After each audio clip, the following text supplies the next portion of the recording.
OB ini sering dihina dan diremehkan oleh Sio janda cantik, tapi ketika OB itu menyembuhkan penyakit putrinya, Sio itu luluh dari benci menjadi cinta dan beri ending bahagia. Sebelum cerita dimulai, silahkan tulis di kolom komentar dari daerah mana saja teman-teman yang menonton cerita ini. Jangan lupa like dan subscribe, agar channel ini bisa semakin berkembang dan mempersembahkan cerita yang lebih menarik lagi.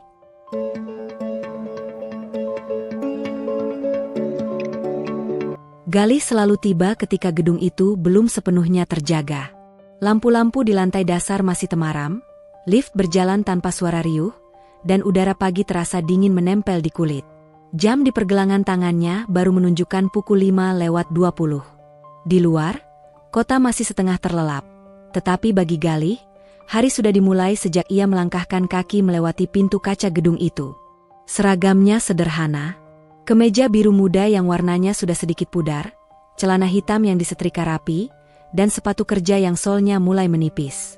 Tidak ada yang istimewa dari penampilannya, dan memang tidak pernah ada yang memperhatikan. Galih sudah terbiasa dengan itu. Ia berjalan ke ruang kebersihan, membuka loker besi yang catnya terkelupas di beberapa sudut, lalu mengganti sepatu dengan sepatu kerja yang disimpan rapi di dalamnya. Ia tidak pernah mengeluh tentang jam kerja. Datang paling pagi dan pulang paling akhir sudah menjadi kebiasaan yang bahkan tidak lagi terasa sebagai pengorbanan. Baginya, bekerja lebih lama berarti memastikan semuanya selesai tanpa meninggalkan beban bagi orang lain. Meski orang lain sering tidak menyadari keberadaannya, Galih tetap percaya bahwa ruang yang bersih, lantai yang mengilap, dan udara yang segar adalah hasil dari tangan-tangan yang bekerja diam-diam. Ia memulai pagi dengan menyapu lorong-lorong panjang yang masih kosong. Bunyi sapu yang menyentuh lantai terdengar jelas, bergema ringan di ruangan yang belum ramai. Di saat seperti inilah Galih merasa paling tenang. Tidak ada tatapan meremehkan, tidak ada perintah bernada tinggi, tidak ada bisik-bisik yang menganggapnya sekadar pelengkap. Hanya ada dirinya, pekerjaan, dan waktu yang berjalan perlahan. Galih tumbuh dalam keluarga sederhana di pinggiran kota. Ayahnya meninggal ketika ia masih remaja, meninggalkan ibunya yang sakit-sakitan dan seorang adik yang masih sekolah. Sejak itu, hidup Galih bergerak dalam satu arah, bertahan. Tidak ada mimpi besar yang berani ia gantungkan terlalu tinggi. Ia belajar sejak dini bahwa harapan yang berlebihan seringkali berakhir dengan kekecewaan yang lebih dalam. Ibunya pernah berkata, hidup tidak selalu memberi pilihan. Kadang yang bisa dilakukan hanyalah menjalani dengan sebaik-baiknya, meski tidak ada yang bertepuk tangan. Kalimat itu menempel di ingatan Galih, menjadi pegangan ketika hari-hari terasa berat. Ia tidak pernah merasa dirinya istimewa.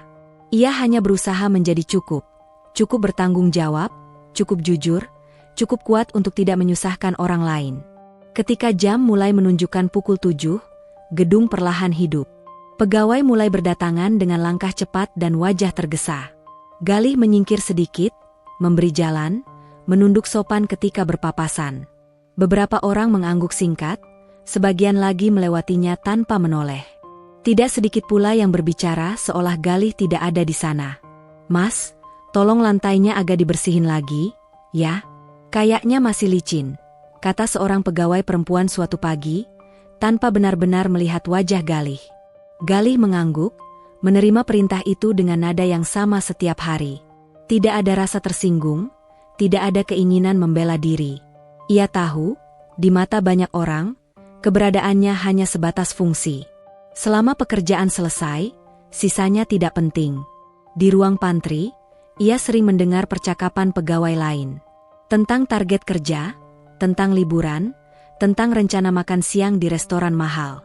Galih membersihkan meja-meja di sekitar mereka, mendengar tawa yang tidak ditujukan padanya. Kadang ada candaan kecil tentang dirinya, diucapkan setengah berbisik namun cukup jelas untuk terdengar. "OB di sini rajin banget, ya? Kayak nggak punya rumah," ujar seseorang suatu kali. Tawa kecil menyusul. Galih pura-pura tidak mendengar. Ia fokus mengelap meja, memastikan tidak ada noda yang tertinggal. Hatinya tidak lagi terkejut oleh komentar semacam itu. Lama-lama, kata-kata yang meremehkan kehilangan kekuatannya untuk melukai, bukan karena tidak sakit, tetapi karena Galih sudah terlalu sering merasakannya. Di sela-sela pekerjaannya, Galih selalu membawa sebuah tas kecil berwarna coklat tua. Tas itu tidak pernah jauh darinya. Di dalamnya, selain botol minum dan bekal sederhana, ada sebuah termos kecil yang selalu ia jaga. Termos itu tidak mencolok, warnanya polos, namun Galih memperlakukannya dengan hati-hati. Setiap pagi, sebelum berangkat kerja, ia memastikan isinya penuh.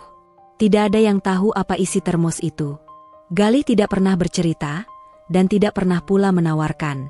Termos itu seperti bagian dari dirinya, sesuatu yang menemani hari-hari panjangnya. Ketika lelah datang, ia akan duduk sebentar di sudut tangga darurat, membuka tutup termos, dan meneguk isinya perlahan. Rasa hangat menyebar di tubuhnya, memberi sedikit kekuatan untuk melanjutkan pekerjaan.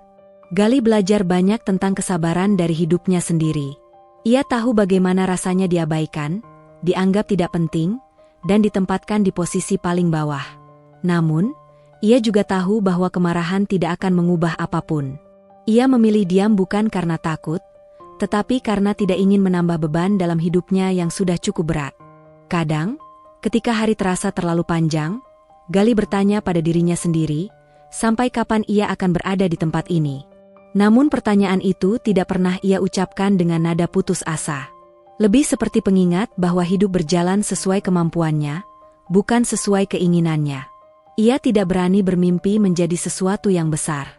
Ia hanya berharap bisa terus bekerja, membayar kebutuhan ibunya, dan memastikan adiknya menyelesaikan sekolah. Saat jam kerja hampir selesai bagi pegawai lain, Galih masih melanjutkan tugasnya. Membersihkan toilet, mengelap kaca, memastikan semua ruang dalam keadaan rapi. Gedung itu perlahan kembali sunyi, sama seperti pagi tadi. Galih menyukai waktu-waktu seperti ini.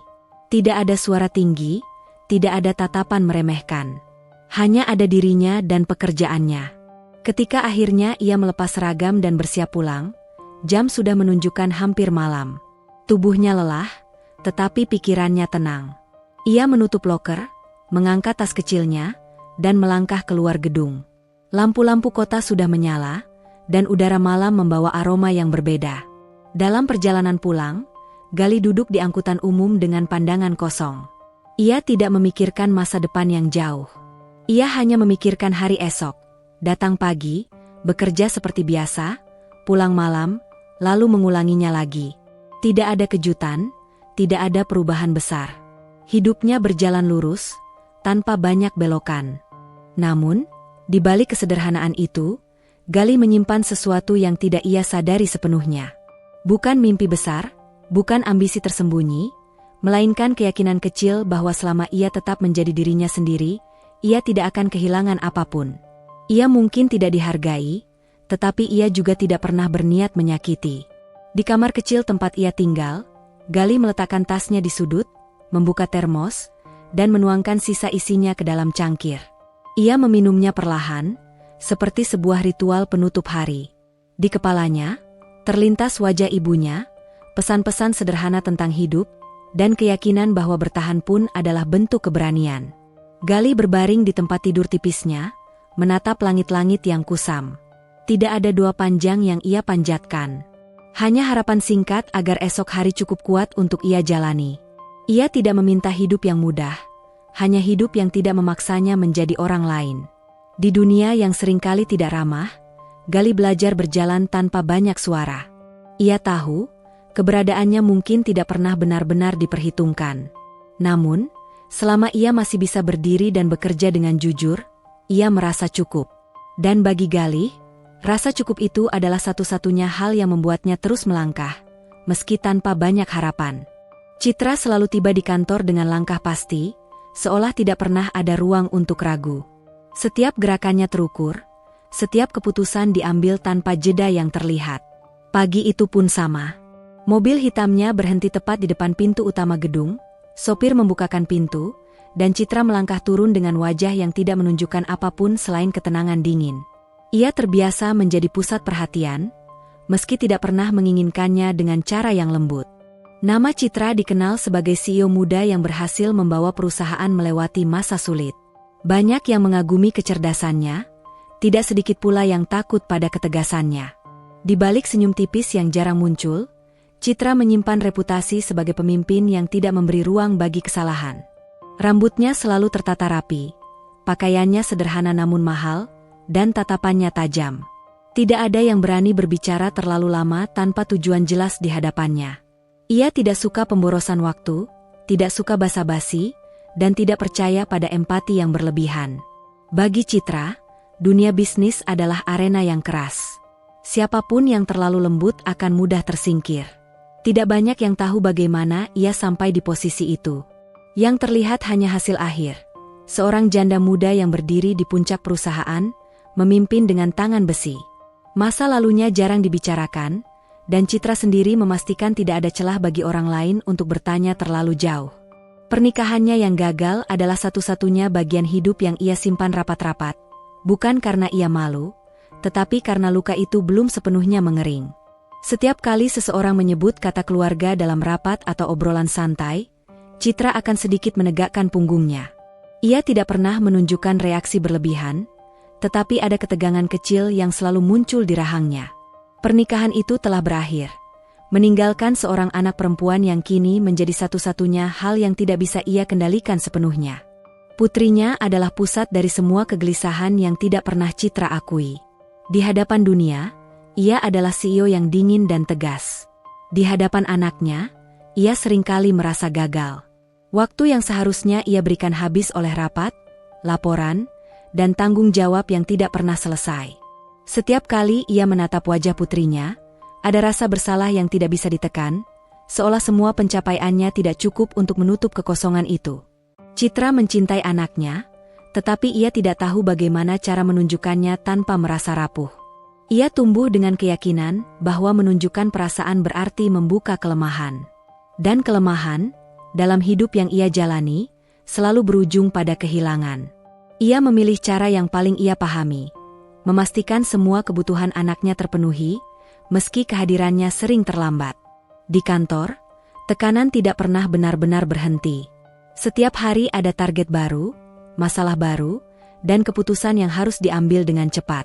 Citra menikmati kendali itu, atau setidaknya ia meyakinkan dirinya demikian. Bekerja membuatnya merasa kuat, membuatnya lupa sejenak pada hal-hal yang tidak bisa ia perbaiki. Dalam angka dan strategi, ia menemukan ketertiban yang tidak pernah ia dapatkan dalam kehidupan pribadinya. Namun, di balik ketegasan itu, tubuh Citra seringkali memberi tanda-tanda kelelahan.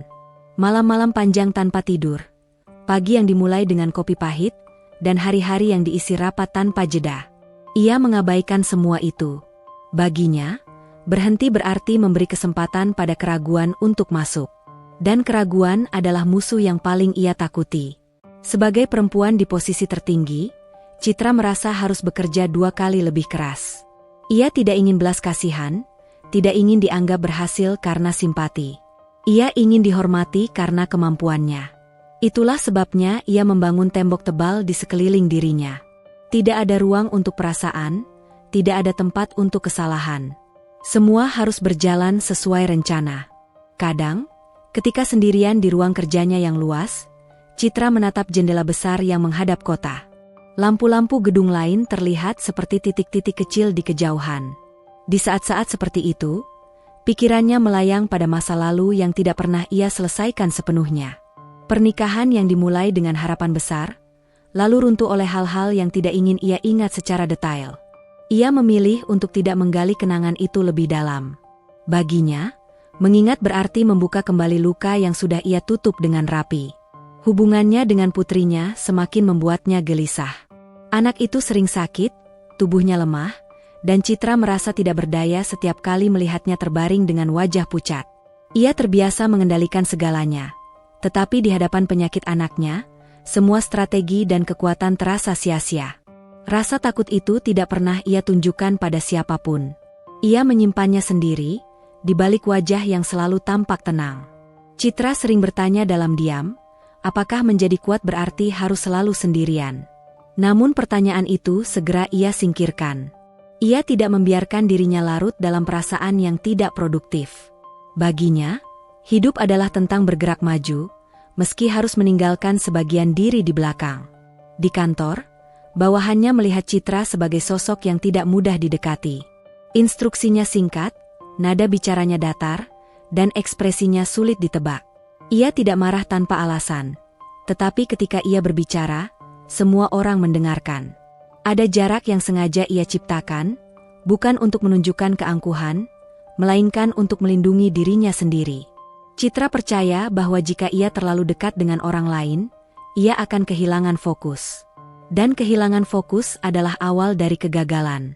Ia telah membayar harga yang mahal untuk berada di posisinya sekarang. Ia tidak ingin mempertaruhkan semuanya hanya demi kehangatan yang sifatnya sementara. Di balik meja kerjanya, tumpukan dokumen seolah tidak pernah habis. Setiap lembar kertas adalah tanggung jawab, setiap tanda tangan adalah keputusan yang memengaruhi banyak orang. Citra memikul semua itu tanpa keluhan. Ia tahu, banyak yang bergantung padanya. Ia hanya berharap, di tengah semua beban itu, ia tidak kehilangan dirinya sendiri sepenuhnya. Malam hari, ketika kantor mulai sepi, Citra sering masih duduk di ruang kerjanya. Lampu meja menyala, memantulkan bayangannya di kaca jendela. Ia menatap bayangan itu dengan tatapan datar. Seorang perempuan yang tampak kuat, tetapi menyimpan begitu banyak hal yang tidak pernah terucap. Citra jarang menangis. Bahkan ketika pernikahannya berakhir, air matanya tidak jatuh di hadapan siapapun. Ia belajar sejak lama bahwa menangis tidak akan mengubah apapun. Yang bisa ia lakukan hanyalah bangkit dan melanjutkan hidup, meski dengan hati yang penuh bekas luka. Ketika akhirnya ia menutup laptop dan bersiap pulang, kelelahan terasa berat di pundaknya. Namun wajahnya tetap sama, tenang, dingin, dan terkendali. Di luar, malam menyambut dengan udara yang dingin. Citra melangkah keluar gedung dengan pikiran yang masih dipenuhi pekerjaan, seolah dunia pribadinya adalah sesuatu yang bisa ia tunda kapan saja. Di dalam mobil, dalam perjalanan pulang, ia menyandarkan kepala sebentar. Ada keheningan yang jarang ia izinkan masuk. Dalam keheningan itu, rasa bersalah terhadap putrinya muncul lagi, pelan namun menusuk.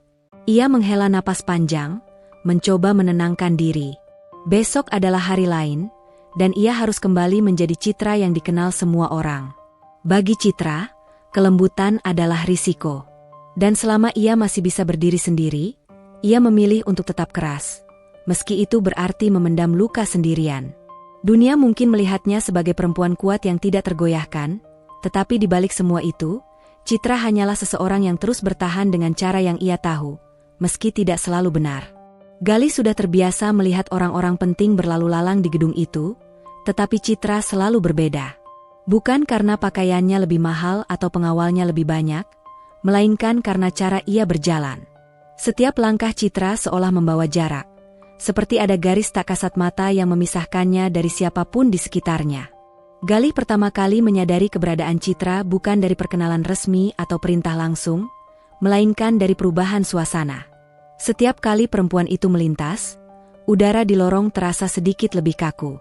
Percakapan pegawai lain merendah, langkah mereka menjadi lebih cepat, dan tawa yang semula ringan mendadak menghilang. Galih mengangkat kepala sekilas, cukup untuk melihat sosok tinggi dengan setelan rapi berjalan lurus, tanpa menoleh ke kanan atau kiri. Ia tidak tahu nama perempuan itu saat pertama kali melihatnya. Ia hanya tahu, itu adalah seseorang yang berada di puncak. Dan orang-orang di puncak jarang melihat ke bawah. Galih tetap melakukan pekerjaannya seperti biasa. Menyapu, mengelap, merapikan. Namun, entah mengapa, keberadaan perempuan itu sering tertangkap oleh sudut matanya. Dari kejauhan, di ruang rapat berdinding kaca, Citra terlihat berdiri dengan tablet di tangannya, berbicara singkat namun tegas. Tidak ada gerakan berlebihan, tidak ada senyum basa-basi. Semua orang mendengarkan. Bagi Galih, dunia itu terasa asing. Dunia rapat, angka, dan keputusan besar. Ia berada di gedung yang sama, menghirup udara yang sama, tetapi hidup di lapisan yang sama sekali berbeda. Ia tidak iri. Ia hanya sadar bahwa ada batas yang tidak mungkin ia lewati, bahkan jika ia ingin. Hari itu, lorong utama sedang ramai. Beberapa pegawai berlalu lalang membawa berkas. Galih berdiri di dekat pintu, memegang alat pel lantai, menunggu lorong agak sepi agar tidak mengganggu. Ia menunduk, fokus pada pekerjaannya, sampai suara sepatu hak berhenti tepat di depannya. Bagian ini setelah jam makan siang dibersihkan ulang, suara itu terdengar datar. Galih refleks mengangkat kepala. Di hadapannya berdiri perempuan yang sering ia lihat dari kejauhan. Wajahnya tenang, matanya lurus ke depan, bukan ke arah Galih. Ia seperti berbicara kepada ruang, bukan kepada manusia. "Iya, Bu," jawab Galih pelan. Tidak ada anggukan, tidak ada tatapan balasan. Perempuan itu langsung melangkah pergi, meninggalkan aroma parfum yang tipis dan dingin. Galih berdiri beberapa detik lebih lama dari yang ia sadari, masih memegang gagang alat pel lantai. Dadanya terasa sedikit sesak, bukan karena takut, melainkan karena perasaan aneh yang sulit ia jelaskan. Ia pernah dimarahi atasan lain, pernah dibentak, dipersalahkan, bahkan dipermalukan di depan orang banyak. Namun perlakuan barusan terasa berbeda. Tidak ada amarah, tidak ada emosi yang meledak. Hanya dan jarak itu terasa lebih menusuk daripada kata-kata kasar. Galih kembali menunduk, melanjutkan pekerjaannya. Ia mencoba mengabaikan perasaan itu, tetapi pikirannya terus berputar. Perempuan itu tidak marah, tetapi juga tidak menganggapnya ada. Seolah keberadaannya hanya sebatas alat yang bisa diperintah tanpa perlu diakui. Sejak hari itu, Galih mulai lebih sering menyadari kehadiran Citra, meski tidak pernah berinteraksi langsung lagi. Ia melihatnya masuk dan keluar lift khusus, berjalan cepat dengan ponsel di tangan, berbicara singkat dengan para manajer. Tidak pernah ada waktu yang terbuang, tidak pernah ada langkah yang ragu. Kadang Galih membayangkan bagaimana rasanya hidup di dunia seperti itu. Dunia di mana waktu begitu berharga, dan keputusan harus diambil tanpa banyak pertimbangan perasaan. Ia tidak ingin berada di sana, tetapi ia penasaran bagaimana seseorang bisa bertahan dengan ritme sekeras itu. Di sisi lain, Citra hampir tidak pernah benar-benar melihat Galih. Baginya, gedung itu adalah rangkaian fungsi yang harus berjalan lancar. Lorong harus bersih, ruangan harus rapi, semua harus bekerja sesuai perannya. Ia tidak menghafal wajah-wajah yang tidak berkaitan langsung dengan pekerjaannya. Bukan karena ia sengaja meremehkan, tetapi karena pikirannya terlalu penuh dengan hal lain. Jurang antara mereka bukan hanya soal jabatan, tetapi juga cara memandang hidup. Galih menjalani hari dengan menerima, sementara Citra menjalani hari dengan mengendalikan. Dua cara bertahan yang sama-sama lahir dari luka, tetapi berjalan di arah yang berbeda. Suatu sore, Galih sedang membersihkan ruang tunggu ketika Citra keluar dari ruang rapat dengan wajah yang lebih tegang dari biasanya. Ia berhenti sejenak, menatap jam tangannya, lalu berbicara pada seseorang di sampingnya. Galih tidak mendengar jelas apa yang dibicarakan, tetapi ia melihat garis di dahi Citra mengeras. Tanpa sengaja, Galih berdiri terlalu dekat. Ia segera mundur selangkah, menunduk. Citra melirik ke arahnya sekilas. Tatapan itu singkat, dingin, dan tidak menyimpan rasa ingin tahu. Galih merasa seperti berdiri di depan kaca, terlihat, tetapi tidak benar-benar diperhatikan. "Pastikan ruang ini siap besok pagi," ujar Citra kepada orang lain, lalu pergi. Galih mengangguk, meski perintah itu bukan ditujukan langsung kepadanya. Ia tetap mengerjakan semuanya dengan lebih teliti dari biasanya. Bukan untuk mendapatkan pujian, melainkan karena ia merasa itulah satu-satunya cara ia bisa menunjukkan keberadaannya, meski tidak pernah diakui. Di sela pekerjaannya, Galih duduk sejenak di sudut tangga darurat. Ia membuka termos kecil dari tasnya, meneguk isinya perlahan. Rasa hangat menyebar, menenangkan pikirannya. Ia teringat kembali perintah singkat tadi pagi. Bukan kata-katanya yang mengganggu, tetapi caranya disampaikan. Galih sadar, perempuan itu bukan orang jahat. Ia hanya terlalu jauh. Terlalu tinggi untuk melihat orang-orang di bawahnya sebagai manusia dengan perasaan. Dan Galih, dengan segala kesederhanaannya, berada di posisi yang tidak mungkin menjangkau dunia itu. Namun, di dalam hati kecilnya, ada rasa yang mulai tumbuh. Bukan benci, bukan marah, melainkan rasa ingin tahu yang samar. Tentang bagaimana seseorang bisa hidup tanpa memberi ruang bagi kelembutan. Tentang bagaimana dingin bisa menjadi tameng yang begitu kuat. Malam itu, ketika Galih pulang lebih larut dari biasanya, ia masih memikirkan perempuan bernama Citra, nama yang ia dengar disebut oleh pegawai lain siang tadi. Ia tidak tahu mengapa nama itu tertinggal di pikirannya. Mungkin karena cara perempuan itu berjalan, atau cara suaranya terdengar tanpa emosi. Di sisi lain gedung, Di lantai paling atas, Citra duduk sendirian di ruang kerjanya. Lampu kota terlihat dari balik jendela besar. Ia menatap laporan di layar laptop, mencoba fokus, tetapi pikirannya terasa berat. Hari itu melelahkan, lebih dari biasanya. Ia menghela napas, lalu menegakkan punggungnya kembali. Tidak ada ruang untuk kelelahan. Tanpa ia sadari, di gedung yang sama, ada seseorang yang hidupnya berjalan jauh di bawah ritme dunianya. Seseorang yang melihatnya dari kejauhan, tanpa berani mendekat, tanpa berharap apapun. Dua manusia dalam satu ruang besar, terpisah oleh jarak yang tidak tertulis.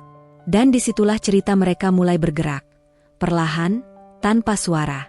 Tidak ada benturan hari itu, tidak ada kata-kata tajam yang saling dilontarkan.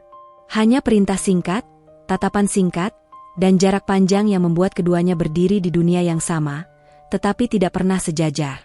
Hari itu dimulai seperti hari-hari lain bagi Galih. Ia datang paling pagi, membuka pintu-pintu yang masih terkunci, menyalakan lampu di lorong panjang, lalu mulai bekerja dalam diam. Tidak ada firasat buruk, tidak ada pertanda apapun bahwa hari itu akan meninggalkan bekas yang berbeda. Namun Galih tidak tahu bahwa luka tidak selalu datang dengan suara keras. Kadang, ia hadir lewat kalimat yang diucapkan tenang, lalu tertinggal lama di dada. Menjelang siang, sebuah rapat kecil diadakan di ruang pertemuan dekat lobi. Galih sedang mengepel lantai ketika beberapa pegawai mulai masuk. Ia mempercepat pekerjaannya, tidak ingin mengganggu. Rapat seperti itu biasanya singkat, dan Galih terbiasa menunggu di luar hingga selesai. Namun kali ini, pintu ruang rapat dibiarkan sedikit terbuka. Citra duduk di ujung meja. Posturnya tegak, wajahnya tenang seperti biasa.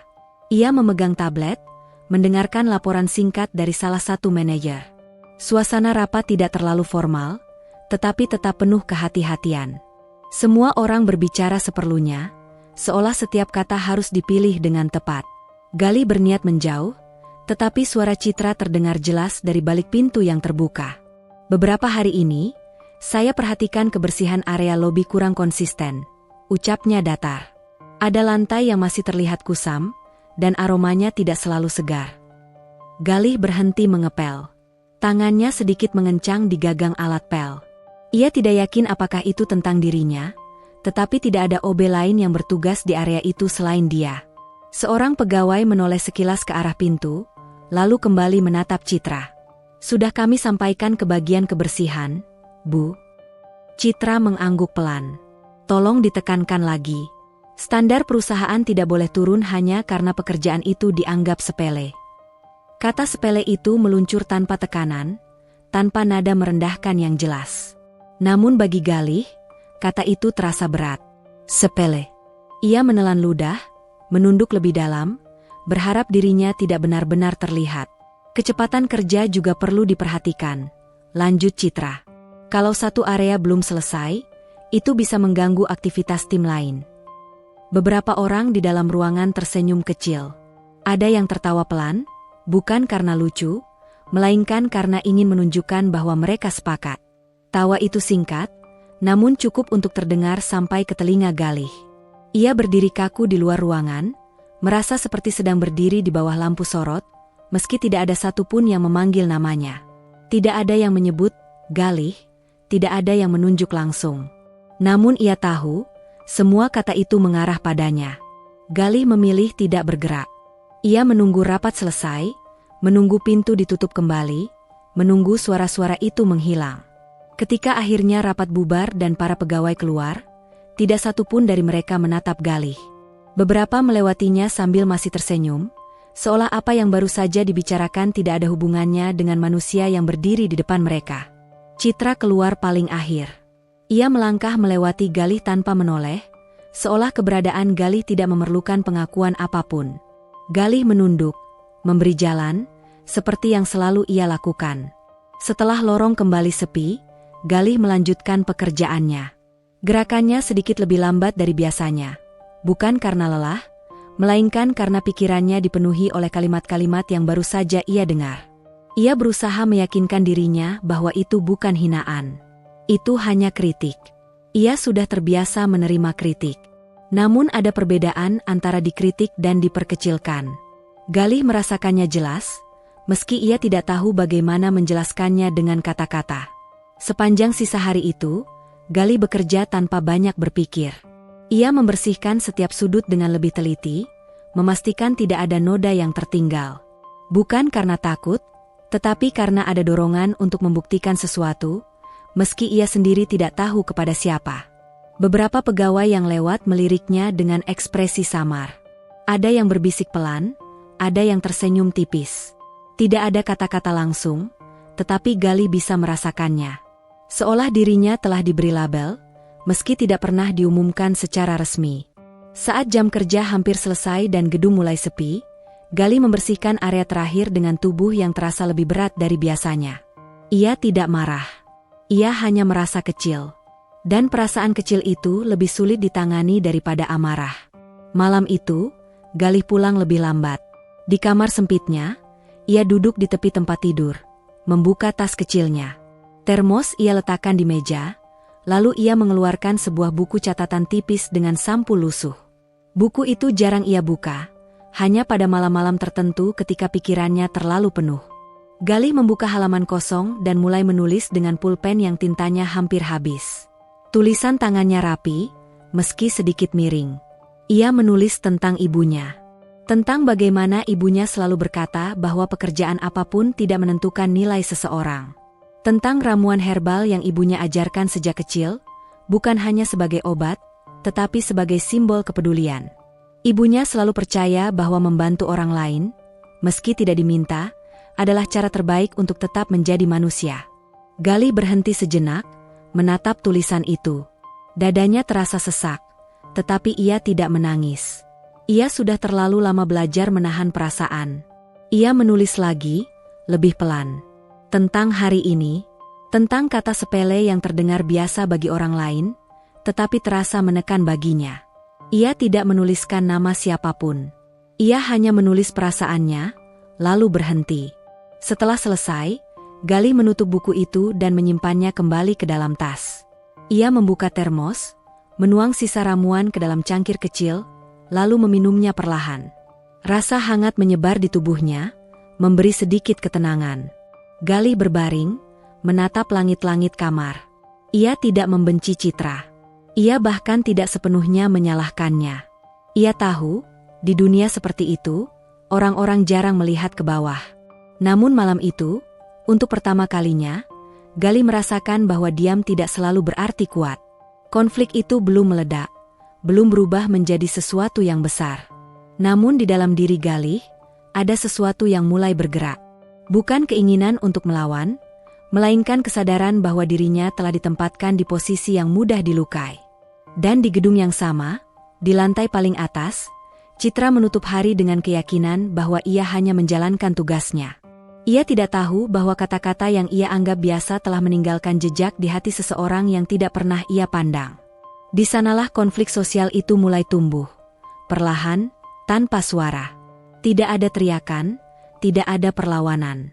Hanya luka kecil yang dipendam, menunggu waktu untuk menentukan kemana arah ceritanya akan bergerak. Pagi itu, Citra bangun dengan perasaan tidak nyaman yang sulit dijelaskan. Bukan karena mimpi buruk, bukan pula karena pekerjaan yang menumpuk, melainkan karena keheningan di kamar sebelah. Biasanya, putrinya sudah terbangun lebih dulu, entah untuk meminta minum atau sekadar memanggil namanya dengan suara lemah. Namun pagi itu, tidak ada suara apapun.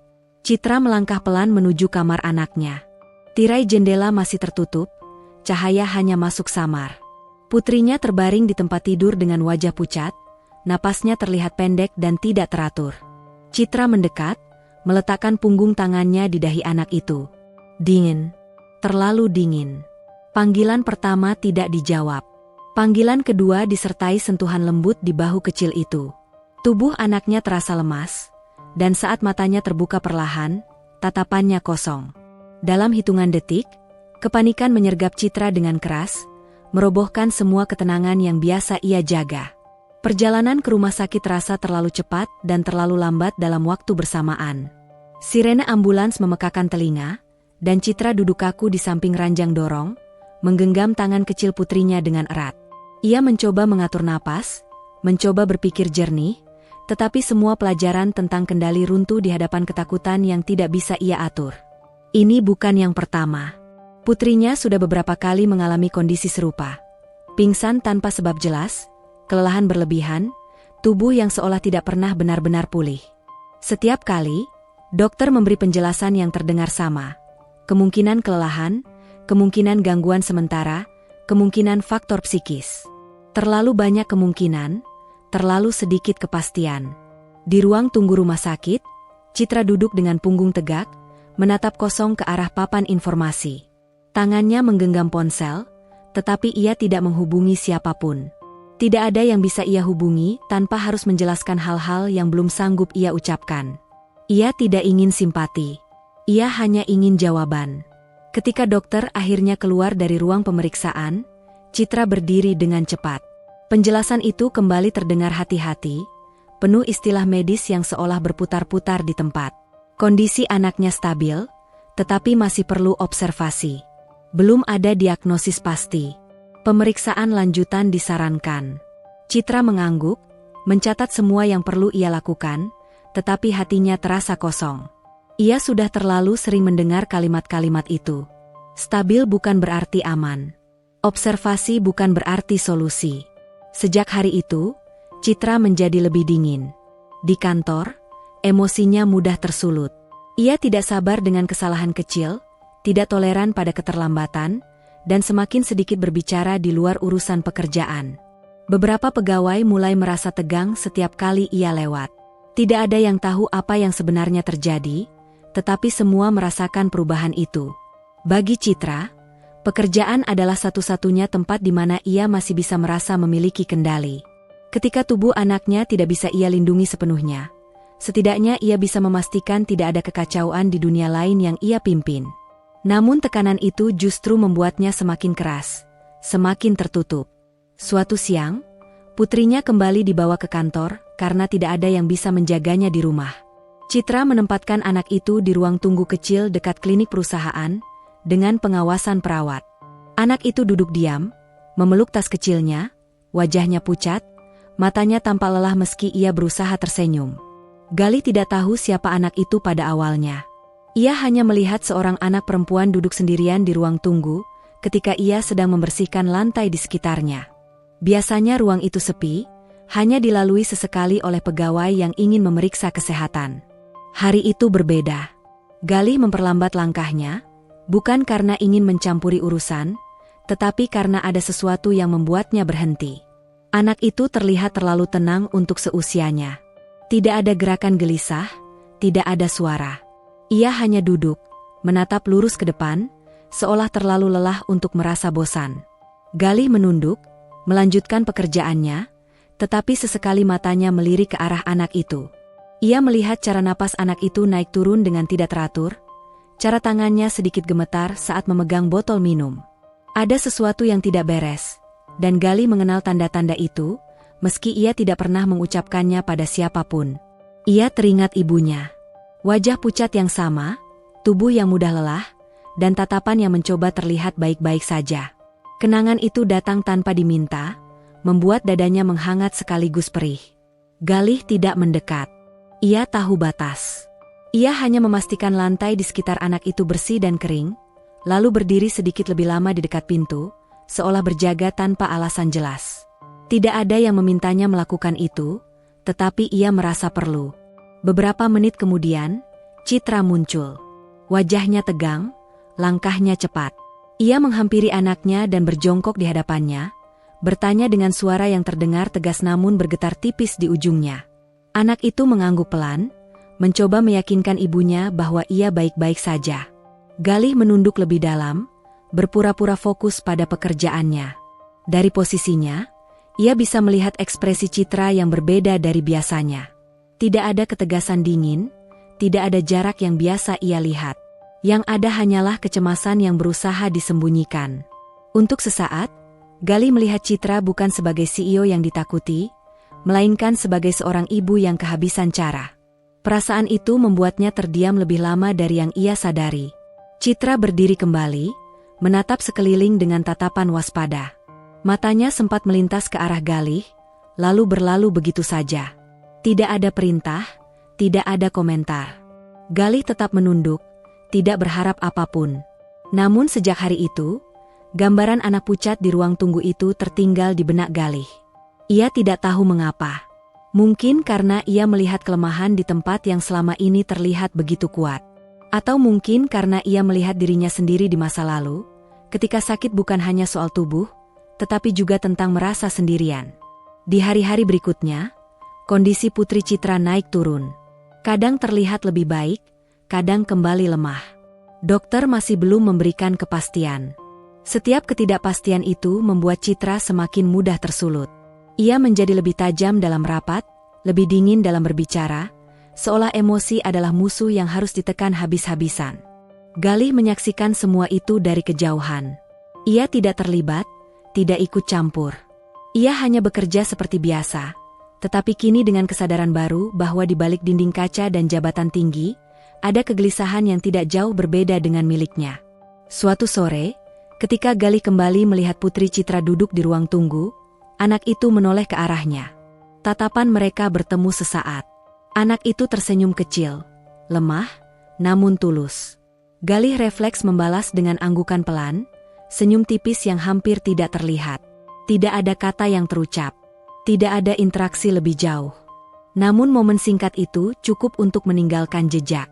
Benih kecil yang tidak disengaja, tumbuh di tempat yang tidak pernah direncanakan. Citra tidak menyadari pertukaran tatapan itu. Ia terlalu sibuk melawan kecemasannya sendiri, terlalu fokus pada upaya menjaga segalanya tetap terkendali. Ia tidak tahu bahwa di sudut ruang tunggu, ada seseorang yang melihat putrinya bukan sebagai beban atau masalah, melainkan sebagai anak yang perlu dijaga dengan diam. Dan di sanalah konflik kesehatan itu berdiri, bukan sebagai kejadian sesaat, melainkan sebagai bayangan yang terus mengikuti. Bagi Citra, itu adalah sumber ketakutan terbesar. Hari itu berjalan seperti hari-hari lain, setidaknya di permukaan. Galih datang pagi-pagi, membuka pintu-pintu, menyalakan lampu, lalu mulai membersihkan area depan gedung. Udara masih dingin, dan lalu lintas belum terlalu ramai. Ia menyukai jam-jam seperti ini, ketika ritme gedung masih pelan dan orang-orang belum membawa beban emosi mereka ke dalam ruangan. Di pos keamanan depan, salah satu satpam terlihat duduk lebih lama dari biasanya. Pria parubaya itu memegang kepalanya, sesekali memejamkan mata, lalu menarik napas panjang. Galih memperhatikan dari kejauhan. Ia tidak langsung mendekat. Ia tahu tidak semua orang suka diperhatikan ketika sedang tidak enak badan. Namun ketika satpam itu berdiri, langkahnya goyah. Tangannya berpegangan pada meja, dan wajahnya terlihat pucat. Galih segera mendekat. Refleks yang datang bukan dari keberanian, melainkan dari kebiasaan melihat kondisi serupa di rumahnya dulu. "Pak, nggak apa-apa?" tanya Galih pelan. Satpam itu menggeleng lemah. "Pusing. Dari tadi rasanya muter." Galih ragu sejenak. Ia bukan siapa-siapa. Ia bukan tenaga medis. Ia hanya OB yang membawa termos kecil setiap hari. Namun ia juga tahu, membiarkan orang berdiri dalam kondisi seperti itu tidak bijak. "Duduk dulu, Pak," kata Galih sambil menarik kursi. Ia membantu satpam itu duduk perlahan. Setelah memastikan pria itu tidak akan jatuh, Galih membuka tas kecilnya. Tangannya bergerak hati-hati, seolah melakukan sesuatu yang sudah ia lakukan berkali-kali, tetapi selalu dengan penuh pertimbangan. Ia mengeluarkan termos kecil berwarna polos, membuka tutupnya, dan menuangkan sedikit isinya ke dalam gelas plastik. "Ini diminum pelan-pelan aja, Pak." "Anget," ucap Galih tanpa banyak penjelasan. Satpam itu menatap ragu. "Ini apa?" "Minuman biasa. Dari jahe sama beberapa bahan lain," jawab Galih singkat. Tidak ada klaim, tidak ada janji berlebihan. Hanya penjelasan seperlunya. Setelah ragu sejenak, satpam itu menerima gelas tersebut. Ia meminumnya sedikit demi sedikit, mengikuti saran Galih. Beberapa menit berlalu dalam keheningan. Galih berdiri di sampingnya, tidak mendesak, tidak mengawasi berlebihan. Ia tahu, yang paling dibutuhkan orang sakit seringkali bukan perhatian besar, melainkan ketenangan. Perlahan, warna wajah satpam itu mulai membaik. Ia membuka mata lebih lama, napasnya lebih teratur.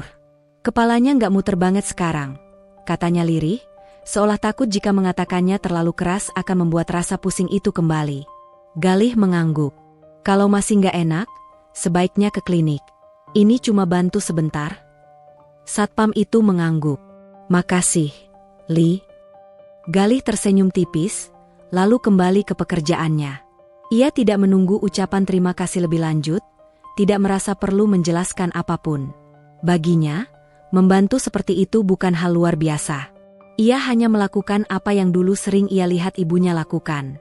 Namun Galih tidak menyadari bahwa kejadian sederhana itu tidak luput dari mata lain. Di ruang tunggu tidak jauh dari pos keamanan, Putri Citra duduk di kursi sambil memeluk tas kecilnya. Hari itu ia kembali ikut ibunya ke kantor karena kondisinya belum stabil. Ia merasa lelah, tetapi matanya masih cukup jernih untuk memperhatikan sekeliling. Tatapannya tertuju pada Galih dan satpam itu. Ia melihat bagaimana Galih berbicara pelan, bagaimana ia menuangkan minuman dari termos kecil, dan bagaimana wajah satpam itu perlahan berubah. Anak itu tidak memahami detailnya, tetapi ia merasakan sesuatu yang berbeda dari interaksi itu. Tidak ada kepanikan, tidak ada suara keras. Hanya ketenangan. Anak itu memperhatikan hingga Galih kembali pergi. Ia memiringkan kepala sedikit, seolah mencoba menyimpan pemandangan itu dalam ingatannya. Tidak lama setelah itu, Citra muncul. Ia menghampiri putrinya, menanyakan kondisinya, lalu menoleh ke arah pos keamanan ketika melihat satpam itu masih duduk. Tatapannya menangkap termos kecil di tangan Galih yang belum sempat disimpan kembali ke dalam tas. Citra menghentikan langkahnya. Alisnya sedikit berkerut. Ia tidak suka hal-hal yang tidak ia pahami, terlebih yang terjadi di lingkungan kerjanya. "Apa yang barusan kamu berikan?" tanyanya dingin. Galih berhenti. Ia menoleh, lalu menunduk sopan. "Minuman hangat, Bu." "Minuman apa?" Nada suara Citra datar, tetapi jelas menyimpan ketidakpercayaan. "Ramuan herbal sederhana," jawab Galih jujur. Citra melirik termos itu, lalu menatap satpam yang terlihat lebih baik. Ekspresinya tidak berubah. "Kamu bukan tenaga medis." Galih mengangguk. "Iya, Bu." "Dan kamu pikir aman memberikan sesuatu seperti itu di lingkungan kerja?" lanjut Citra. Beberapa pegawai mulai melirik ke arah mereka. Suasana mendadak kaku. Galih bisa merasakan tatapan-tatapan itu, tetapi ia tetap menunduk. Ia tidak merasa bersalah, tetapi ia juga tidak ingin membela diri dengan kata-kata yang berlebihan. "Saya cuma bantu sebentar, Bu. Saya sarankan tetap ke klinik," ucap Galih pelan. Citra menghela napas pendek, seolah menahan kekesalan. "Lain kali jangan melakukan hal-hal di luar tanggung jawabmu. Kita punya prosedur." "Iya, Bu," jawab Galih singkat.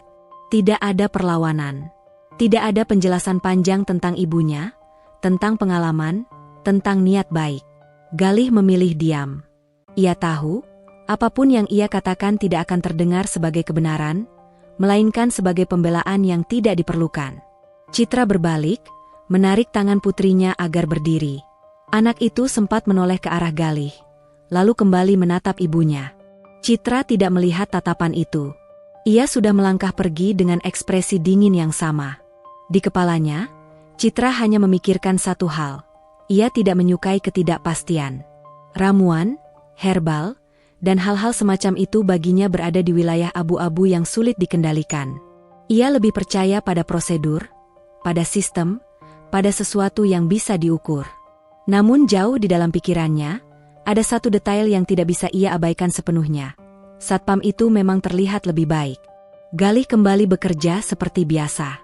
Ia menyimpan termosnya, mengangkat alat pel, dan melanjutkan rutinitas. Dadanya terasa sedikit sesak, bukan karena dimarahi, melainkan karena ia sadar bahwa apa yang ia anggap biasa bisa dianggap berbahaya oleh orang lain. Di sisi lain, Putri Citra duduk kembali di kursinya. Ia menatap lantai, lalu ke arah Galih yang menjauh. Di benaknya yang sederhana, ia hanya tahu satu hal. Orang itu membantu tanpa marah, tanpa suara keras, tanpa membuat siapapun takut. Citra duduk di samping anaknya, membuka ponsel, mencoba kembali fokus. Namun pikirannya sesekali melayang pada termos kecil itu.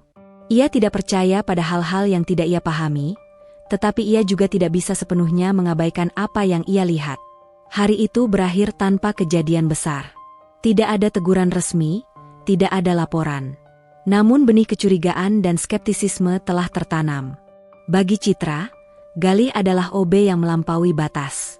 Bagi Galih, Citra adalah atasan yang melihat dunia dengan kacamata yang berbeda. Dan bagi pembaca, sesuatu yang tidak sengaja terlihat itu menjadi petunjuk kecil, bahwa Galih bukan sekadar OB biasa. Bukan penyembuh ajaib, bukan pahlawan, tetapi seseorang yang membawa sesuatu dari masa lalu, sesuatu yang kelak akan diuji oleh ketidakpercayaan dan kebutuhan yang lebih besar. Cerita mereka terus bergerak, pelan namun pasti, menuju titik di mana diam tidak lagi cukup, dan pilihan harus dibuat. Hari itu dimulai dengan kesalahan yang bukan milik Galih, tetapi namanya yang pertama disebut. Galih sedang membersihkan lorong lantai 2, ketika seorang pegawai keluar dari ruang arsip dengan wajah panik. Berkas-berkas berserakan di lantai, map-map terbuka, dan kertas-kertas penting tampak kusut. Suasana mendadak ramai. Beberapa orang berkumpul, saling berbicara dengan nada tinggi. "Siapa yang terakhir bersihin di sini?" tanya seseorang. Tanpa menunggu jawaban, pandangan mereka beralih ke Galih yang berdiri dengan alat kebersihan di tangannya. Tidak ada yang benar-benar tahu apa yang terjadi. Tidak ada yang melihat penyebabnya. Namun kehadiran Galih di tempat itu cukup menjadi jawaban yang tidak perlu dibuktikan. "OB-nya ceroboh kayaknya," celetuk seseorang, setengah berbisik tapi cukup keras untuk terdengar. Galih membuka mulut, lalu menutupnya kembali.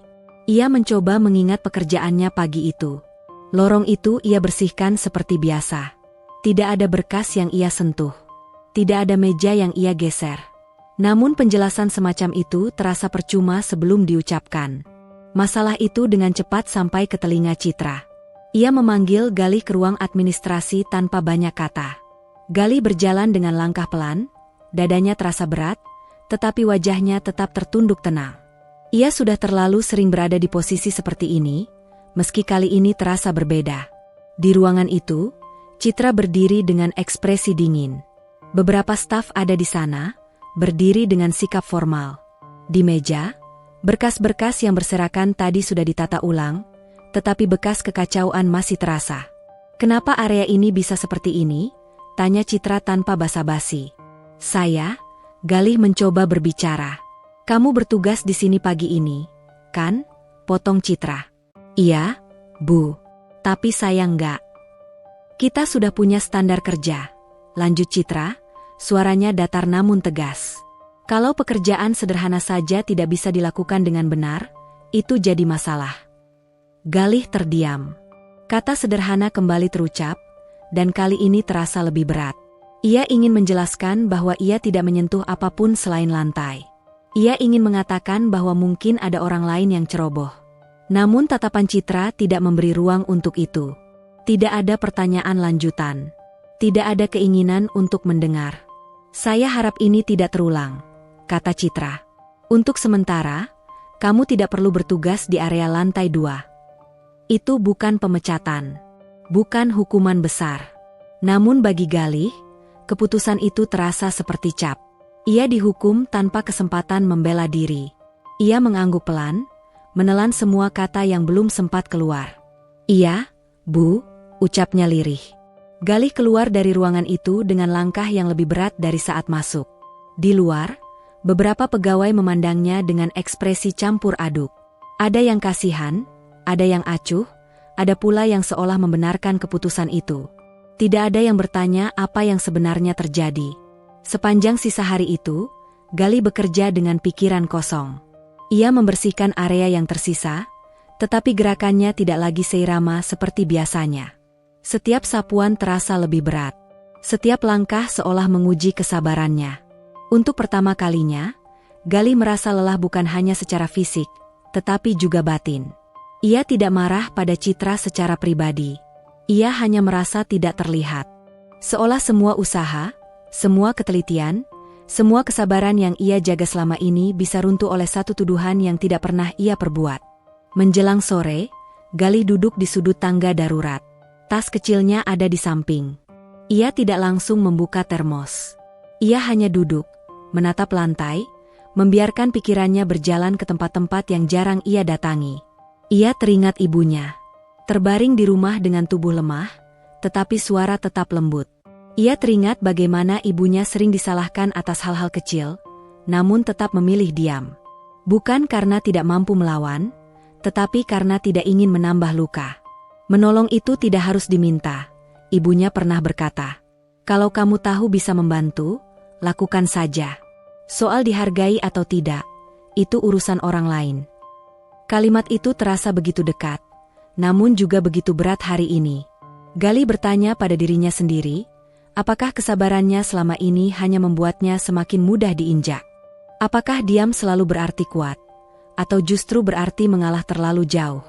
Untuk pertama kalinya, pikiran tentang mengundurkan diri muncul dengan jelas. Bukan sebagai ancaman, bukan sebagai emosi sesaat, tetapi sebagai kemungkinan nyata. Ia membayangkan berhenti, mencari pekerjaan lain, memulai dari nol di tempat yang mungkin tidak jauh berbeda.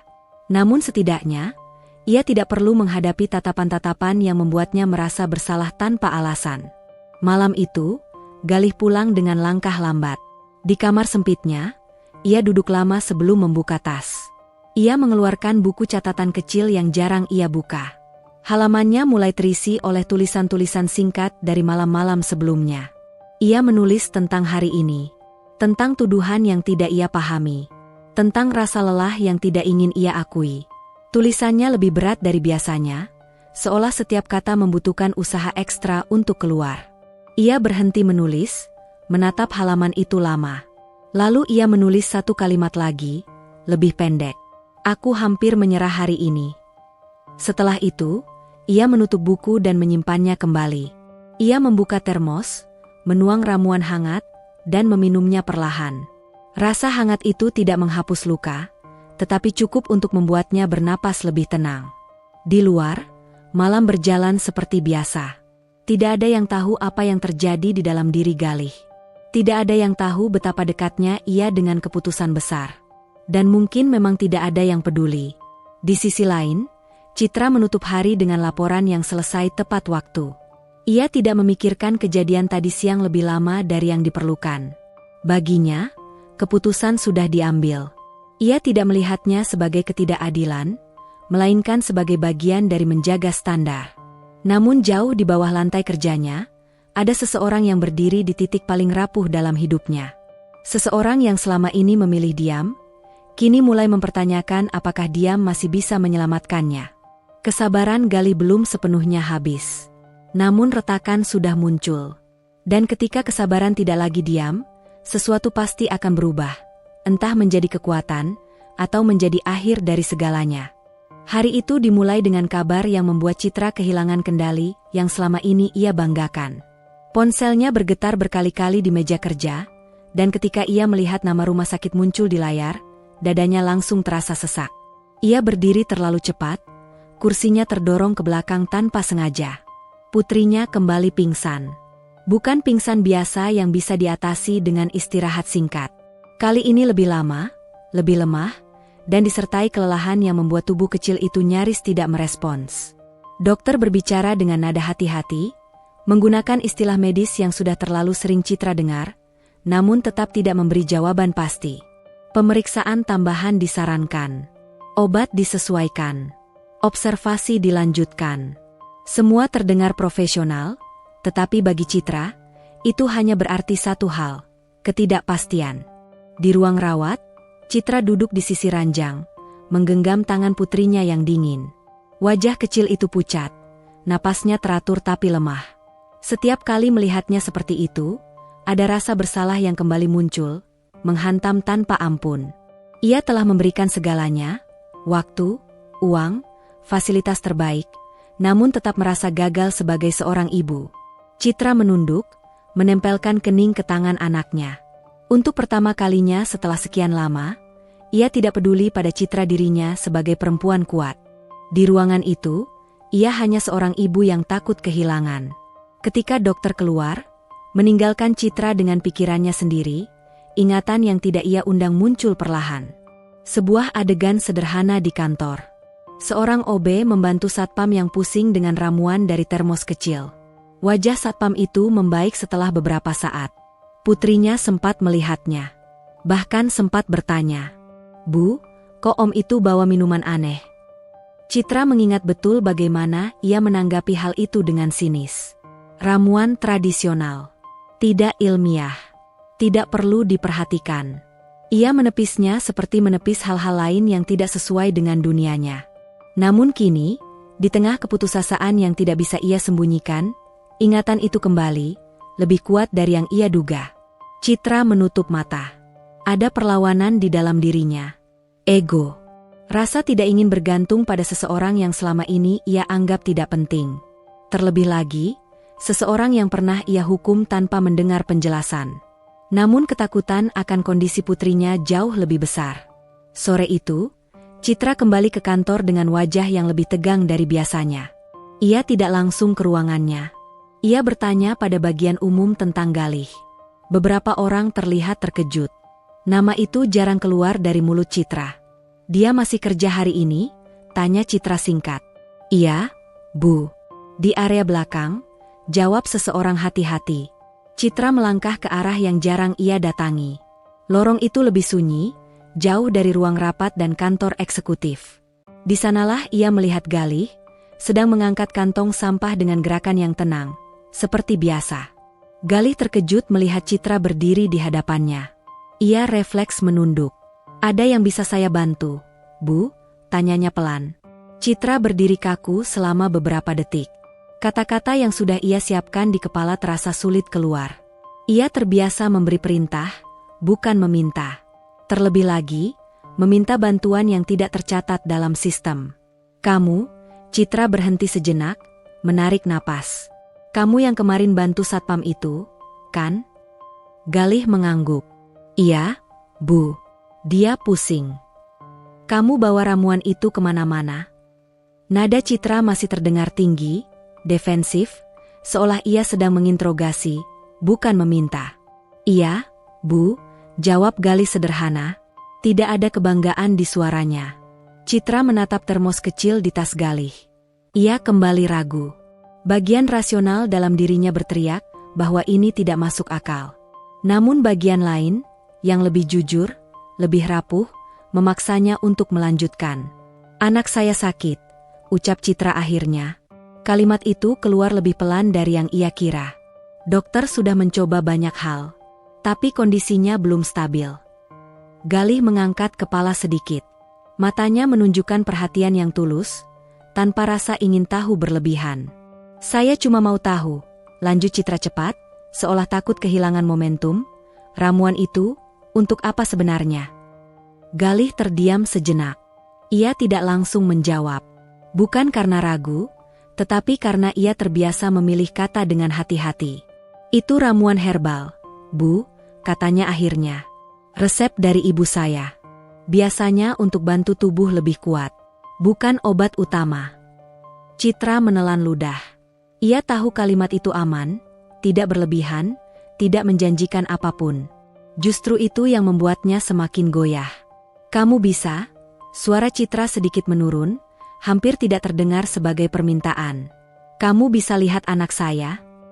Kalimat itu terucap tanpa harga diri yang biasa ia jaga. Tidak ada embel-embel jabatan. Tidak ada nada memerintah.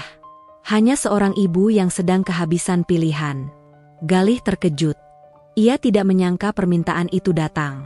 Ia juga tidak langsung menjawab. Pikirannya berputar cepat. Tentang posisinya. Tentang risiko disalahkan. Tentang bagaimana ia pernah diperlakukan. Namun wajah Citra yang berdiri di hadapannya berbeda dari yang biasa ia lihat. Tidak ada dingin, tidak ada jarak. Yang ada hanya kecemasan yang sulit disembunyikan. "Saya bukan dokter, Bu," kata Galih pelan. "Saya nggak bisa janji apa-apa." Citra mengangguk cepat. "Saya tahu. Saya cuma mau coba." Galih menarik napas dalam-dalam. Ia teringat ibunya. Tentang menolong tanpa diminta. Tentang membantu tanpa syarat. Dan meski kali ini permintaan itu datang dengan sisa ego yang masih terasa, Galih tahu jawabannya. "Iya, Bu," katanya akhirnya. "Kalau ibu mau, saya bisa coba bantu. Tanpa apa-apa." Citra menatapnya lama. Ada sesuatu yang bergerak di dadanya. Rasa malu, rasa bersalah, namun juga rasa lega yang tidak ingin ia akui. "Terima kasih," ucapnya singkat, kaku, tetapi jujur. Di saat itu, relasi mereka bergeser sedikit.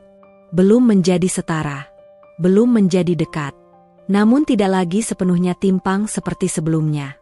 Galih mengikuti Citra keluar dari lorong itu, membawa termos kecilnya dengan langkah yang sama tenangnya seperti biasa. Ia tidak merasa menang. Ia tidak merasa dibutuhkan. Ia hanya merasa melakukan apa yang sejak awal ia yakini. Dan Citra, yang berjalan di depannya, mulai menyadari bahwa di balik seragam sederhana dan posisi yang sering diremehkan, ada ketulusan yang tidak pernah ia miliki dalam dunia yang selama ini ia kuasai. Titik balik itu tidak disertai pelukan atau ucapan manis. Hanya sebuah permintaan yang terucap tanpa harga diri, dan sebuah jawaban yang diberikan tanpa syarat. Galih tidak datang membawa janji. Ia datang membawa termos kecil, gerak yang hati-hati, dan sikap yang sama tenangnya seperti ketika ia membersihkan lantai kantor. Tidak ada kesan ia sedang melakukan sesuatu yang besar. Bahkan ketika ia berdiri di depan kamar rawat Putri Citra, wajahnya tetap datar, penuh pertimbangan. Citra memperhatikannya dari sudut mata. Ia masih mengenakan pakaian kerja, rambutnya rapi meski matanya terlihat lelah. Ada kegelisahan yang tidak bisa ia sembunyikan, tetapi kali ini ia menahannya lebih baik. Ia tidak ingin menekan Galih. Ia sudah cukup sadar bahwa orang di depannya ini tidak bisa diperlakukan seperti bawahan lain. Galih meminta izin sebelum masuk. Ia menyapa Putri Citra dengan suara lembut, memperkenalkan diri tanpa menyebut jabatan atau alasan keberadaannya. Anak itu menatapnya dengan mata besar yang tampak lelah, namun masih menyimpan rasa ingin tahu. Galih tidak langsung memberikan ramuan. Ia duduk di kursi kecil, memperhatikan napas anak itu, warna kulitnya, dan cara tangannya bergerak saat menggenggam selimut. Ia bertanya sederhana, apakah perut terasa tidak nyaman? Apakah kepala sering pusing? Apakah tidur nyenyak semalam? Pertanyaannya tidak terdengar seperti pemeriksaan medis, melainkan seperti percakapan biasa. Citra memperhatikan dari belakang. Ia terbiasa melihat dokter datang dengan alat, catatan, dan bahasa teknis. Apa yang dilakukan Galih terlihat terlalu sederhana, hampir terasa tidak meyakinkan. Namun ada sesuatu dalam caranya mendengarkan yang membuat Citra tidak menyela. Baru setelah itu Galih membuka termosnya. Ia menuangkan sedikit ramuan ke cangkir kecil, lalu menambahkan air hangat yang ia minta dari perawat. Warnanya bening kecoklatan, aromanya ringan, tidak menyengat. "Ini cuma bantu badan lebih hangat," katanya pelan pada Citra, seolah membaca kekhawatiran di wajah perempuan itu. "Kalau nggak cocok, langsung berhenti." Citra mengangguk. Ia tidak bertanya lebih jauh. Ia sudah berada di titik di mana kehati-hatian tidak lagi berarti menutup diri sepenuhnya. Putrinya meminum ramuan itu sedikit demi sedikit. Tidak ada perubahan dramatis. Tidak ada cahaya atau ekspresi lega yang tiba-tiba muncul. Anak itu hanya menelan, lalu bersandar kembali ke bantal. Galih tidak terlihat kecewa. Ia memang tidak mengharapkan hasil instan. Hari pertama berlalu begitu saja. Malam itu, Putri Citra tidur sedikit lebih lama dari biasanya, meski tetap terbangun beberapa kali. Keesokan paginya, wajahnya tidak sepucat hari sebelumnya. Dokter mencatat perubahan kecil itu, tetapi tetap berhati-hati dalam menyimpulkan. Galih datang lagi, atas izin Citra. Kali ini, Citra tidak berdiri jauh. Ia duduk di kursi dekat ranjang, memperhatikan setiap gerakan Galih dengan saksama. Ia mulai bertanya tentang bahan ramuan, tentang cara ibunya dulu merawat orang sakit, tentang batasan yang harus dijaga. Galih menjawab tanpa merasa digurui. Ia tidak berusaha meyakinkan. Ia hanya menjelaskan apa yang ia tahu, apa yang ia yakini, dan apa yang tidak bisa ia lakukan. "Ini bukan pengganti dokter, Bu," katanya suatu sore. "Ini cuma pendamping. Badan manusia kadang perlu dibantu pelan-pelan." Kata pelan-pelan itu melekat di pikiran Citra.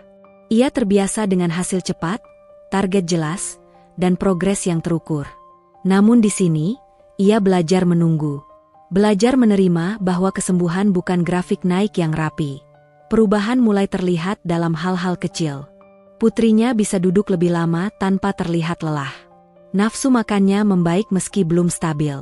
Senyumnya muncul sesekali, tipis, tetapi cukup untuk membuat dada Citra terasa hangat. Citra mulai melihat Gali bukan sebagai OB yang membawa termos aneh, melainkan sebagai seseorang yang hadir dengan perhatian tulus. Ia memperhatikan bagaimana Gali selalu meminta izin sebelum melakukan apapun. Bagaimana ia tidak pernah duduk lebih tinggi dari ranjang, seolah tidak ingin terlihat mendominasi. Bagaimana ia selalu berpamitan dengan sopan, tanpa berharap ucapan terima kasih. Suatu sore, ketika putrinya tertidur lebih nyenyak dari biasanya, Citra dan Gali duduk di ruang tunggu. Untuk pertama kalinya, tidak ada jarak formal di antara mereka. Tidak ada perintah. Tidak ada nada dingin. "Kamu gak marah sama saya?" tanya Citra tiba-tiba. Gali terkejut, tetapi ia tidak terlihat bingung. Ia berpikir sejenak sebelum menjawab. "Marah capek, Bu," katanya jujur. "Saya lebih terbiasa nerima." Jawaban itu sederhana, tetapi menghantam Citra lebih keras daripada tuduhan apapun. Ia menunduk, memandang tangannya sendiri. Ia teringat semua keputusan yang ia ambil tanpa bertanya, semua kata yang ia ucapkan tanpa memikirkan dampaknya. "Saya sering lupa," ucap Citra pelan, "kalau orang di sekitar saya juga manusia." Gali tidak menanggapi dengan kalimat bijak. Ia hanya mengangguk kecil, seolah mengerti, tanpa merasa perlu menghakimi.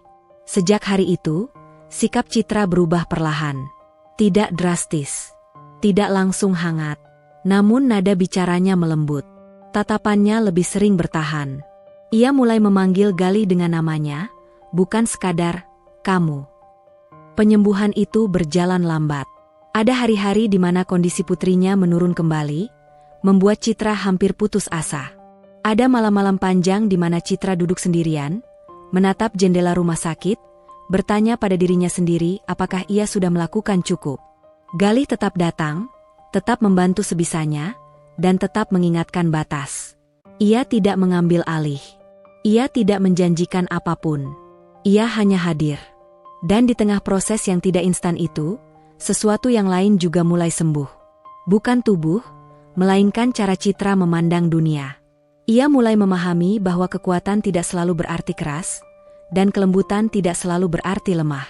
Harapan yang muncul tidak besar, tidak berisik, namun ia nyata. Seperti cahaya kecil yang cukup untuk menunjukkan jalan, meski belum menerangi seluruh ruang. Relasi mereka belum berubah menjadi kedekatan, namun sudah berubah menjadi pengakuan. Dan bagi Citra, itu adalah langkah yang jauh lebih besar daripada yang pernah ia bayangkan. Perubahan pada putri Citra tidak datang dengan sorak-sorai. Tidak ada pernyataan dokter yang menyebut kata sembuh. Tidak ada kepastian yang bisa dipegang dengan tangan gemetar. Namun Citra bisa merasakannya melalui hal-hal kecil yang sebelumnya nyaris mustahil ia harapkan. Putrinya tidak lagi mudah pingsan. Tubuh kecil itu masih mudah lelah. Masih harus beristirahat lebih sering dari anak seusianya, tetapi napasnya lebih stabil. Warna wajahnya tidak lagi sepucat kertas. Ia mulai meminta makanan sendiri, meski porsinya kecil. Ia bahkan tertawa pelan suatu sore, tertawa yang tidak disertai batuk atau rasa nyeri. Citra duduk di sisi ranjang, menatap wajah itu dengan perasaan yang tidak bisa ia namai. Bukan lega sepenuhnya, bukan pula takut seperti sebelumnya. Ada ruang di antara keduanya, ruang yang berisi harapan yang masih rapuh, namun nyata. Dokter tetap berhati-hati. Perkembangannya positif, kata mereka, tapi kita masih harus memantau. Kalimat itu sudah cukup bagi Citra. Untuk pertama kalinya, ia tidak merasa kosong mendengarnya. Gali tetap datang seperti biasa. Tidak lebih sering, tidak lebih jarang. Ia menjaga jarak yang sama, baik secara fisik maupun sikap. Ia tidak duduk terlalu lama. Tidak ikut berbincang jika tidak ditanya. Ia membantu seperlunya, lalu pergi tanpa membuat keberadaannya terasa berat. Citra mulai menyadari satu hal yang mengusiknya diam-diam. Gali tidak pernah memanfaatkan perubahan sikapnya. Ia tidak pernah menyinggung masa lalu. Tidak pernah menyeratkan bahwa ia kini dibutuhkan. Ia tetap menjadi Galih yang sama, tenang, sederhana, dan seolah selalu menempatkan dirinya satu langkah ke belakang. Itu justru membuat Citra merasa bersalah. Rasa bersalah itu tidak datang sekaligus. Ia muncul di sela-sela keheningan. Ketika ia melihat Galih menunggu di luar ruangan dengan berdiri, bukan duduk. Ketika ia menyadari bahwa Galih selalu menunduk sedikit saat berbicara dengannya, meski nada suaranya sudah tidak lagi dingin. Citra teringat hari-hari ketika ia berbicara tanpa menatap wajah Galih. Ketika ia menganggap pekerjaannya sepele. Ketika ia menghukumnya tanpa mendengar penjelasan. Kenangan itu tidak lagi terasa seperti keputusan profesional. Kini, kenangan itu terasa seperti noda yang tidak mudah dihapus. Suatu sore, Citra menyadari bahwa ia mulai menunggu Galih datang. Bukan karena ramuan. Bukan karena bantuan. Tetapi karena kehadirannya membawa ketenangan yang tidak bisa ia jelaskan. Kesadaran itu membuatnya gelisah.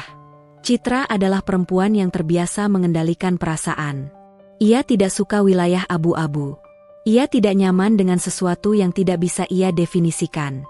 Namun perasaan yang muncul kali ini tidak meminta izin. Ia hadir pelan, seperti udara yang memenuhi ruangan tanpa suara. Galih, di sisi lain, merasakan perubahan itu juga.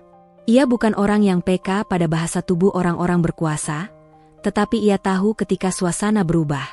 Ia tahu ketika tatapan Citra tidak lagi tajam. Ia tahu ketika namanya diucapkan dengan nada yang lebih pelan. Namun Galih memilih tidak menanggapi lebih jauh. Ia menjaga jarak bukan karena dingin, melainkan karena sadar posisi. Ia tidak ingin salah mengartikan kebaikan sebagai kedekatan. Ia tidak ingin melangkah ke ruang yang tidak diundang. Galih masih mengingat betul siapa dirinya di mata dunia. Ia OB. Ia pekerja kebersihan. Ia bukan bagian dari lingkaran Citra. Ia tidak ingin perubahan sikap itu menjadi sesuatu yang membebani. Suatu hari, Putri Citra meminta Galih duduk lebih dekat. "Om gak capek?" tanyanya polos. Galih tersenyum kecil. "Enggak, kok." Citra menyaksikan percakapan itu dengan perasaan yang menghangat, tetapi juga menyesakan.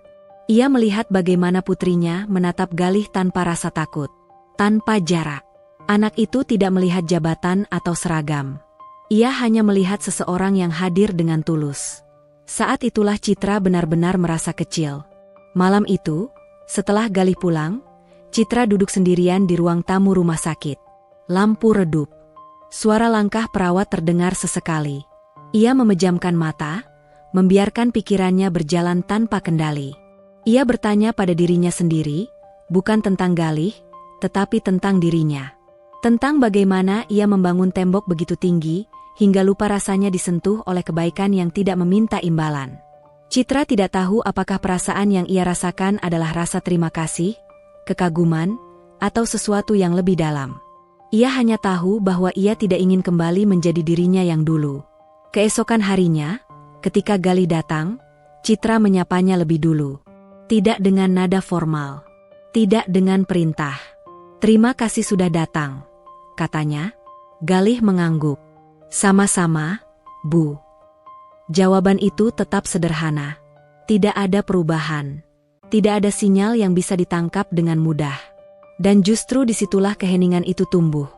Keheningan yang berbeda dari sebelumnya. Bukan keheningan penuh jarak dan luka. Melainkan keheningan yang dipenuhi kemungkinan, namun belum berani disentuh. Citra ingin mengatakan banyak hal. Tentang penyesalan. Tentang rasa bersalah. Tentang bagaimana ia kini melihat Galih sebagai manusia seutuhnya. Namun setiap kali kata-kata itu hampir keluar, ia menahannya. Ia takut merusak keseimbangan yang baru terbentuk. Galih pun demikian. Ia merasakan kehangatan yang berbeda, tetapi ia tidak melangkah. Ia tidak ingin berharap. Ia tidak ingin salah paham. Ia memilih berdiri di tempatnya, menjaga sikap, menjaga jarak, menjaga perasaan yang belum ia pahami sepenuhnya. Putri Citra semakin sering tersenyum. Kadang ia meminta Galih bercerita tentang ibunya, tentang tanaman herbal, tentang hal-hal kecil yang tidak ada hubungannya dengan penyakit. Galih bercerita seperlunya, tidak lebih. Ia tidak ingin menjadi pusat perhatian. Hari-hari berlalu dengan ritme yang tenang. Tidak ada konflik besar. Tidak ada pengakuan. Tidak ada janji. Namun perubahan terasa di setiap sudut. Citra mulai menyadari bahwa ia tidak lagi merasa sendirian. Bukan karena ada seseorang yang selalu di sisinya, tetapi karena ada seseorang yang hadir tanpa ingin memiliki. Dan Galih mulai menyadari bahwa kesabarannya tidak sia-sia. Bahwa kebaikan yang ia lakukan tanpa harapan ternyata bisa mengubah lebih dari satu kehidupan. Namun perasaan itu masih berdiri di ambang. Belum diberi nama. Belum berani dipeluk. Ia menggantung di antara dua manusia yang sama-sama pernah terluka, sama-sama belajar pelan-pelan. Cerita tidak berhenti karena semuanya selesai. Cerita berhenti karena keduanya belum siap melangkah lebih jauh.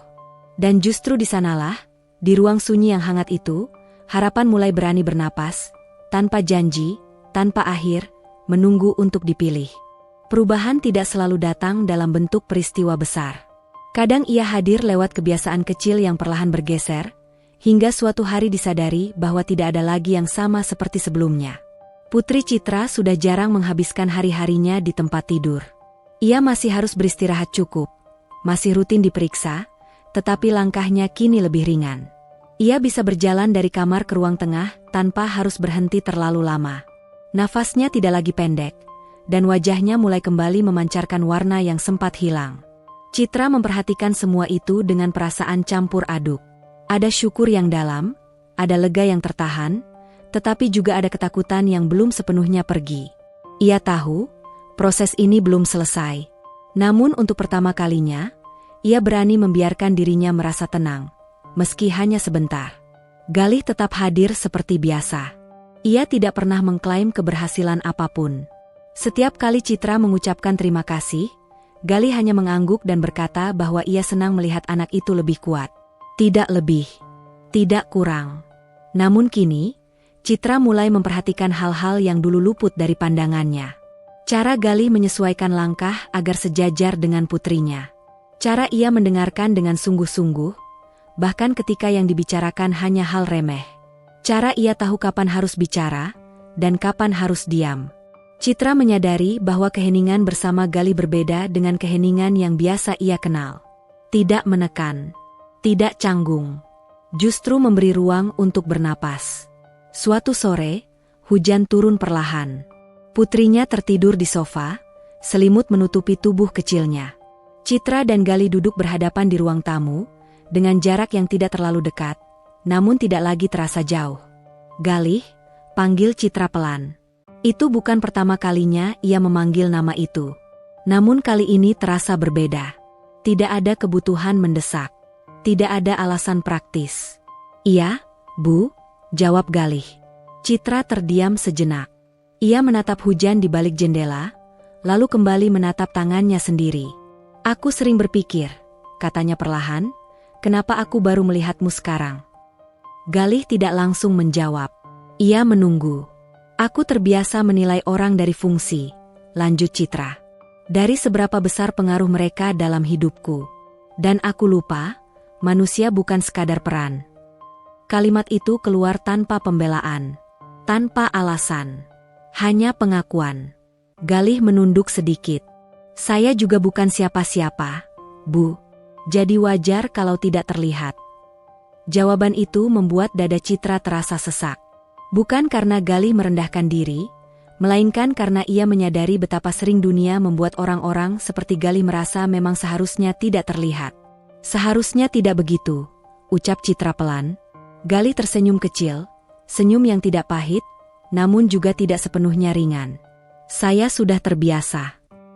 Kata terbiasa itu menggantung lama di udara. Citra ingin mengatakan bahwa seharusnya Galih tidak perlu terbiasa dengan hal semacam itu. Namun ia tahu, kata-kata tidak bisa mengubah masa lalu. Yang bisa ia lakukan hanyalah mengubah cara ia melangkah ke depan. Sejak hari itu, ada perubahan kecil dalam sikap Citra. Ia mulai menyapa Galih lebih dulu, bahkan di kantor. Nada suaranya lebih hangat, tidak lagi sekadar formal. Beberapa pegawai mulai memperhatikan, meski tidak berani bertanya.